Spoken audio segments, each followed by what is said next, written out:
The evidence evidently clearly indicates that long-term marijuana use can lead to addiction.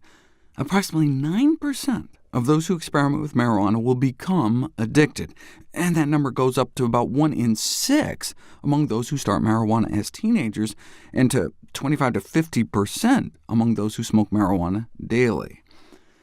By addiction, what they're talking about is like the colloquial definition, an acquired chronic relapsing disorder that's characterized by a powerful motivation to continually engage in an activity despite persistent negative consequences.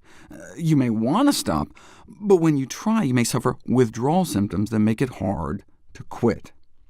This withdrawal syndrome affects about 50% of daily users, and typically begins 1 to 2 days after stopping, peaks at 2 to 6 days, but the craving, sleeping problems, nightmares, anger, irritability, unease, and nausea goes away after 1 or 2 weeks. Marijuana now has this reputation as being benign, non-habit-forming, and that may be true for most users. Certainly less addictive than many other drugs like alcohol, only about half the dependence risk compared to heroin or cocaine, less than a third as habit-forming as tobacco, but 9%, 1 in 11 users, 1 in 6 for those starting in their early teens, is hardly an inconsequential percentage, given that about 20 million Americans actively use the stuff. However, not all varieties of cannabis are equally addictive. High-potency strains have been associated with a greater severity of dependence, but that's the stuff people prefer. This is not your grandmother's grass. Based on 38,000 samples of marijuana confiscated by the DEA, the potency has tripled in recent years, from 4% THC up to around 12%.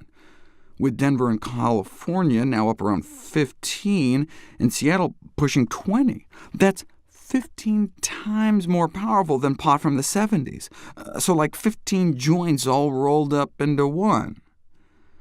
Yeah, but don't users know this and titrate their dose accordingly, using less of the more potent pot? Yes, but they don't compensate fully, and so do end up getting higher doses, perhaps reflected in the increase in emergency room visits in Colorado for marijuana intoxication after legalization. Parallels have been drawn with the tobacco industry, intentionally boosting nicotine levels of their products to make them more addictive, but where that analogy breaks down is in the consequences of that addiction.